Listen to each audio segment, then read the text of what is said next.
Mon ami, je viens de terminer toute la théorie après avoir regardé des vidéos YouTube sur le sujet, même comprendre la globalité de la chose. Les VSL, Video Sales Letter, c'est une vidéo qui sert à vendre un produit ou un service. Alors, vous savez, les gens ils sont tellement habitués à scroller de nos jours qu'ils sont plus capables de lire, enfin de se concentrer en tout cas pour lire assez longtemps. Et si vous voulez une VSL, Video Sales Letter, une vidéo de vente, du coup, c'est ce qui va permettre de présenter ton produit ou ton service sur un site internet. Bon, après, c'est un site internet, mais ça peut être des ads sur les réseaux sociaux, peu importe. Mais en tout cas, ce que tu dois retenir, c'est que c'est une vidéo de vente. Je tiens à préciser une chose, je suis totalement débutant sur les vidéos de vente, sur les VSL dans l'entrepreneuriat en général.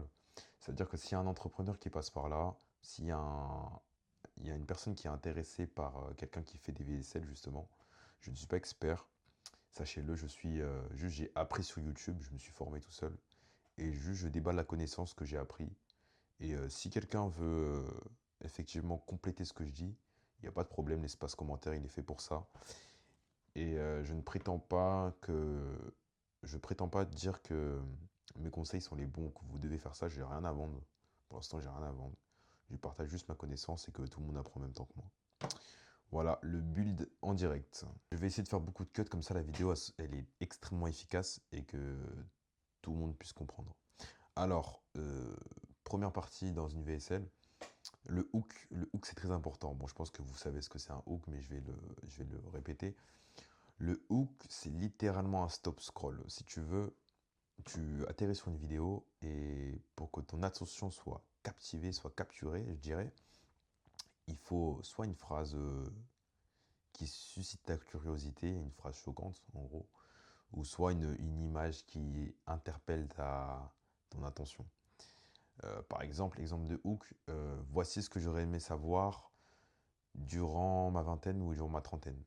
Peu importe l'âge, hein, mais voici ce que j'aurais dû savoir, exemple. Ou plus dans l'aspect business, si tu as une agence, voici ce que j'aurais aimé savoir pour faire décoller mon chiffre d'affaires, enfin bref. Vous voyez ce type de phrase qui te laisse en suspense. Voilà ce que c'est un hook. Et le fait d'avoir un bon hook te permet de garder un taux de rétention, ce qui fait que toutes les personnes font en sorte de rester sur ta vidéo et sont curieux de savoir qu'est-ce que tu vas leur apporter. Et ce que j'ai compris en analysant les VSL, c'est que tu dois comprendre les problèmes de ton prospect mieux que lui-même. Et ça, tu n'as pas besoin d'être un expert ou de faire des théories ou que sais-je. Tu dois juste comprendre les problèmes à répétition dans cette niche-là que tu opères et ce qui va lui permettre de se reconnaître dans ce que tu dis. Et ensuite, il faut amplifier. Mais qu'est-ce que c'est qu'amplifier? Amplifier, c'est montrer du doigt son problème. Si tu veux, il a déjà conscience de son problème et tu le rends encore plus conscient de ce qui lui arrive. Et tu lui fais comprendre que s'il n'agit pas maintenant, rien ne changera, et voire même pire, ça peut s'empirer. Et en analysant les VSL, j'ai compris comme ça que le but, c'est de donner un sentiment d'action, de pousser à la personne d'agir, mais d'agir maintenant.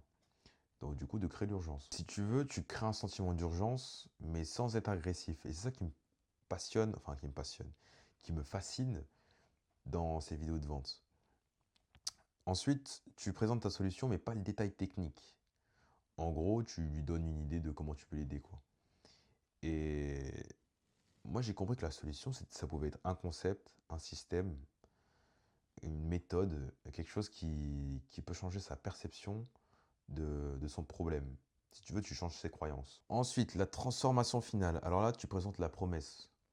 Tu présentes ta promesse. C'est souvent ce que ton prospect va atteindre. Tu ne vends pas ton produit, tu vends la transformation finale. Je m'explique. Tu vends un programme sur la perte de poids. Tu ne dis pas achetez ma formation et vous allez perdre du poids. Tu dis en passant par ma méthode d'entraînement, vous allez être capable de perdre 10 kilos en 30 jours. Tu vois, il y en a un des deux, tu es plus susceptible d'acheter. Tu vois, il y en a un, il est moins fake que l'autre. Il est plus réaliste. Voilà ce que c'est la transformation finale. Les preuves, témoignages, résultats, chiffres, j'ai marqué. Tu apportes des preuves, des témoignages, des chiffres, des factures. Par exemple, le programme de la perte de poids, les coachs, souvent, ils montrent des avis clients ou des photos avant-après de leur coaché. Et les entrepreneurs, les agences, ils montrent les avis de leurs clients, des factures, tous les contrats, etc., etc. Alors, quand tu connais pas trop le domaine, tu penses que c'est fake. Il y en a qui sont fake, il y en a qui sont pas fake, mais si tu veux, c'est ce qui va te permettre de rassurer le prospect en face pour dire que tu es compétent. Moi, par exemple, dans mon cas, pour rassurer les personnes que je suis bien à fond dans ce que je fais, je dis voilà, j'ai commencé, je teste et je documente tout sur YouTube. Si tu veux, je documente tout sur YouTube. Je montre mes vidéos 3D enfin, vous allez voir de toute façon dans les semaines à venir. Ça montre que je suis compétent. Ça prouve que tu es crédible si tu veux. Ensuite, tu lui expliques comment tu vas l'amener du point A au point B. Si tu veux, ça peut être 3 à 5 étapes claires. J'ai noté et j'ai pu voir aussi. Généralement, ils font ça très rapidement. Mais t'as pas besoin de rentrer dans les détails, mais juste assez pour que la personne comprenne et se sente rassurée. Ensuite, tu présentes ton offre de manière claire et simple, hein. Juste ce que tu proposes, comme ça peut aider à atteindre la transformation que tu as promise. Et en dernier, le call to action, ça c'est un, si tu sais pas ce que c'est, en gros c'est, tu dis, oui, si tu veux en savoir plus, tu prends un rendez-vous dans la description, tu passes un appel, voilà, c'est ça en gros. Bon, ok, on se retrouve sur le template que j'ai fait. Il y a des trucs que j'ai pas dit dans la vidéo. Bon, on va les rattraper très rapidement. Fondation avant d'écrire une VSL. Comprendre ton avatar. Avant de commencer à écrire, tu dois connaître ton avatar, c'est-à-dire ton client idéal. Il faut savoir son âge, son sexe, sa situation, mais aussi ses peurs, ses désirs, ses frustrations et même les mots exacts qu'il utilise. L'idée, c'est de comprendre pourquoi il a échoué jusque-là et comment lui présenter une nouvelle opportunité crédible. Qu'est-ce que ça veut dire tout ça? Il faut savoir tout simplement à qui tu t'adresses. Si, imaginons, tu es un vendeur de voitures, mais tu t'adresses à des cyclistes, ça n'a aucun sens. Mais là, c'est à peu près pareil. Moi, dans mon cas, je vais pas dire oui, je vends des vidéos marketing. Non, je vais dire je vends des vidéos marketing exprès, par exemple, pour des graphistes ou pour des entrepreneurs SaaS. SaaS, c'est des logiciels que tu payes par mois. Euh, je fais la définition vite fait pour les gens qui ne savent pas ce que c'est. Exemple, un logiciel de montage vidéo où tu payes plusieurs fois par mois, ou même tu payes des applications pour apprendre.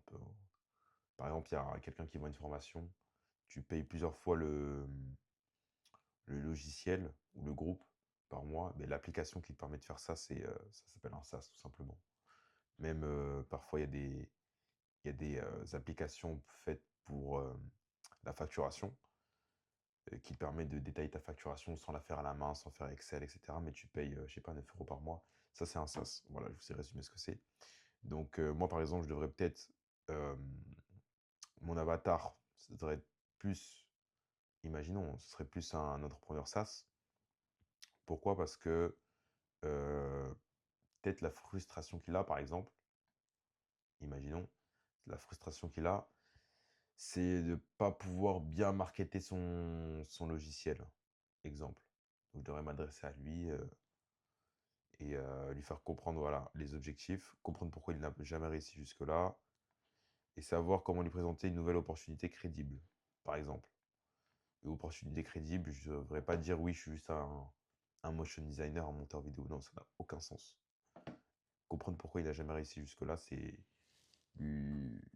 En fait, tu fais ça en fonction de ce que tu sais, en fonction de comment tu as bien défini la personne que tu cibles, tout simplement. Ensuite, étudier le marché, la concurrence. Ensuite, regarde ce que font les autres, quelle offre existe déjà, qu'est-ce que ton prospect a déjà vu ou essayé, quels angles, promesses et mécanismes sont utilisés. L'objectif, c'est de créer quelque chose de nouveau qui contraste avec tout ce qu'il a connu et de te positionner au-dessus de la concurrence. Excusez-moi, j'ai fourché. Euh, Objectif, créer une nouveauté qui contraste avec ce que le prospect connaît déjà, casser les anciennes croyances, se positionner au-dessus des autres. Moi, décidément, c'est compliqué de lire des phrases. Là, ce que vous devez comprendre, c'est très simple. Qu'est-ce que le marché offre déjà? Qu'est-ce qui se fait dans le marché? Parce que, si tu veux, de ce que je comprends, même moi qui ai acheté des formations, si la personne fait exactement comme les autres, ça ne donne pas envie d'acheter. Tu vois? Pour un exemple qui parle à tout le monde. Il y a 3 boulangeries dans une ville. Il y en a une, tu vas être plus susceptible d'y entrer que les autres. Pourquoi?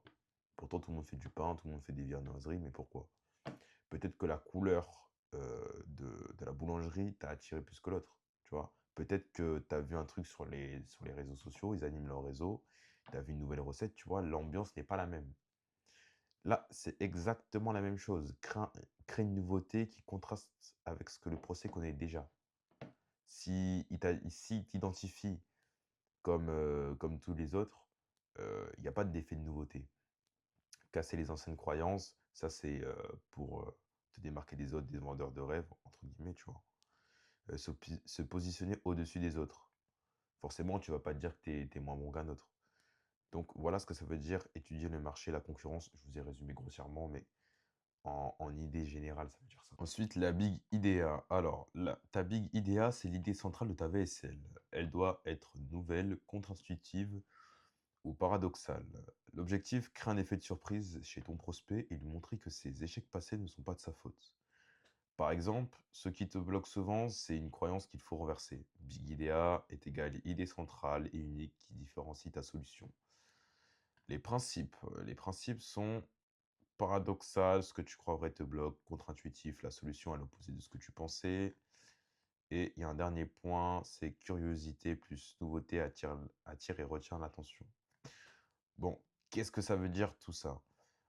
Si tu veux, tu as un problème, tu penses avoir la solution, mais la solution, c'est ce qui te bloque. Mais comment résoudre ton problème, c'est à l'opposé de ce que tu crois. Et du coup, ça attire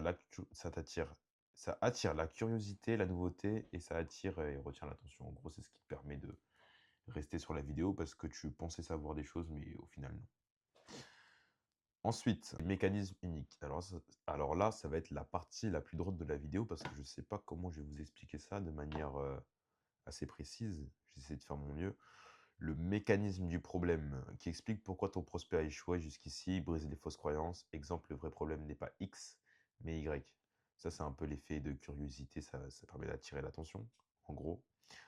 Le mécanisme de la solution qui montre ton approche unique. Attention, les gens n'achètent pas une solution, ils achètent une identité future, une croyance sur qui ils peuvent devenir. Moi, exemple, j'ai acheté des formations. La dernière, c'est une formation en montage vidéo. J'ai pas acheté une formation pour juste apprendre le montage vidéo. J'ai acheté une formation pour le montage vidéo pour être compétent et pouvoir faire de l'argent en ligne, en gros. Si je te résume grossièrement. Si tu es un entrepreneur et je sais pas, ton problème, c'est de faire des devis et des facturations. Par exemple, je vous parlais des SaaS tout à l'heure. Le but, quand tu vas payer le logiciel pour la facturation, c'est pas, t'achètes pas le logiciel, enfin, tu payes pas le logiciel juste pour t'aider à mieux t'organiser. Enfin, oui, une part c'est ça, mais d'autre part, c'est que tu achètes du temps, de la facilité et et que tu peux passer à autre chose. À d'autres étapes, tu peux te concentrer sur autre chose. En gros, c'est ça, quoi, l'identité future. Là, il y a les points clés. Vous pouvez voir mécanisme du problème et ouais, mécanisme de la solution. Et je me demande si je n'ai pas mis un dernier. Non, je pense que c'est bon. Ensuite, passons à la suite. Ça, c'est la structure. Ouais, c'est ça, la structure classique d'une VSL. Le lead, ça, c'est l'intro. C'est le hook, l'intro. De toute façon, il y a marqué, c'est juste marqué en dessous. Ça, c'est 20% du temps que les gens passent. 60%, 20%, ça, c'est le temps passé sur la vidéo. Je pense que vous avez compris. Euh, Bon, là, c'est noté, je vais pas tout lire non plus pour pas que la vidéo soit trop longue, mais là, c'est comment est structurer un lead.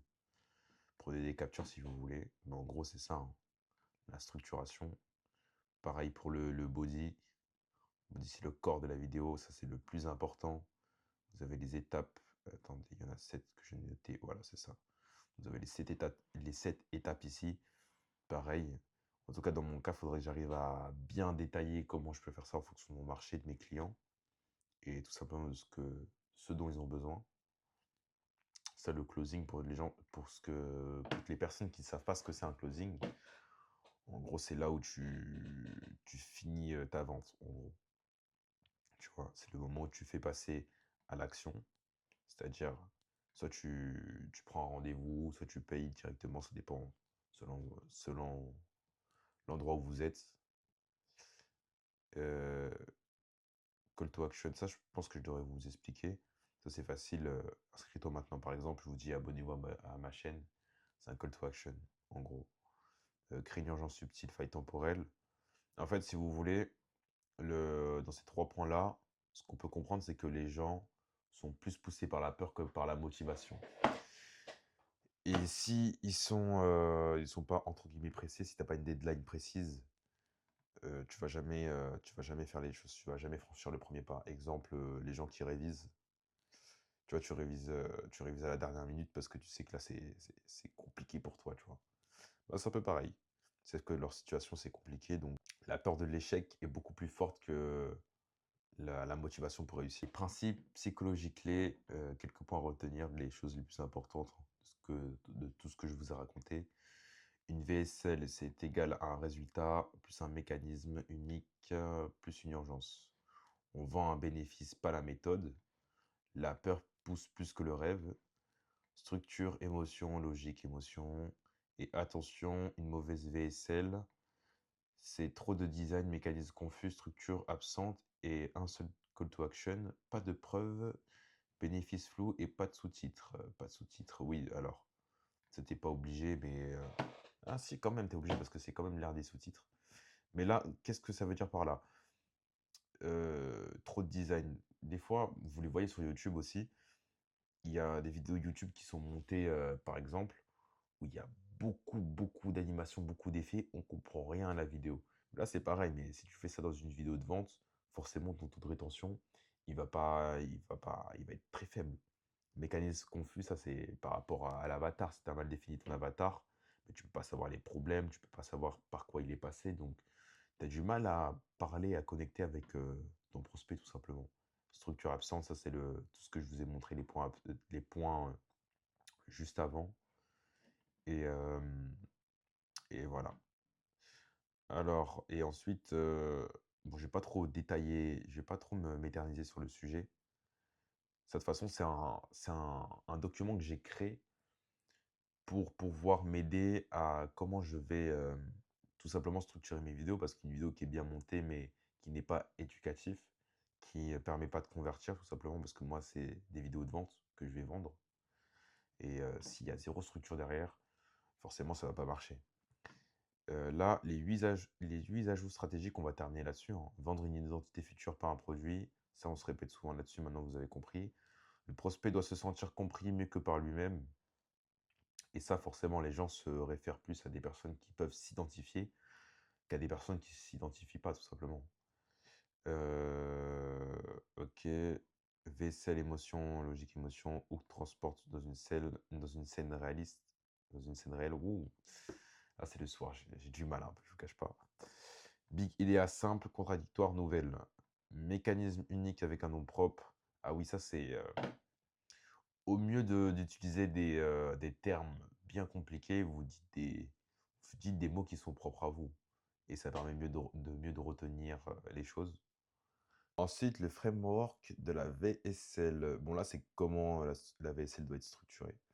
Alors, je précise une chose, tout ce que j'ai noté ici, c'est pas la science exacte, hein. C'est vis-à-vis de mes recherches, de ce que j'ai vu, de ce que les autres ont pu enseigner sur YouTube, tout simplement. Je me suis beaucoup inspiré de YouTube, de toutes les informations. Après, j'ai regardé comment les autres faisaient, hein, parce que vous avez plusieurs types de VSL, hein, que ce soit coaching, agence, SaaS, peu importe, c'est pas la même chose. Je vais essayer de l'améliorer par le temps. L'objectif, c'est que toutes ces données-là, toutes ces informations-là, me permettent de structurer ma vision, de bien la structurer et si vous voulez, que je ne sois pas perdu. Et ça va me permettre d'être très précis dans ma manière de faire. J'essaie de l'améliorer au fil du temps. Le template qui sera dans la description, je vais essayer de le mettre dans la description. Et dites-moi ce que vous en pensez. Bon, cette vidéo, elle était assez compliquée à tourner, je vous cache pas, je l'ai tournée sur 2 soirs, sur 2 jours d'affilée, parce que c'est des termes que je dois expliquer à peu près. Donc si la vidéo n'est pas claire, c'est normal, ça peut être c'est la 3e vidéo YouTube, peut-être la 3e, la pire vidéo que j'ai faite pour le moment, je pense. Mais voilà, j'espère que vous avez appris en même temps que moi, tout simplement. Si tu as appris quelque chose, tant mieux. Mais mets un commentaire, mets un j'aime. Aide-moi pour le référencement, bien sûr. Et voilà, je pense que la vidéo est sur sa fin. N'hésite pas à t'abonner. Abonne-toi pour voir la progression et l'évolution de ma future agence. Et on se retrouve fin de semaine ou la semaine prochaine, je verrai bien.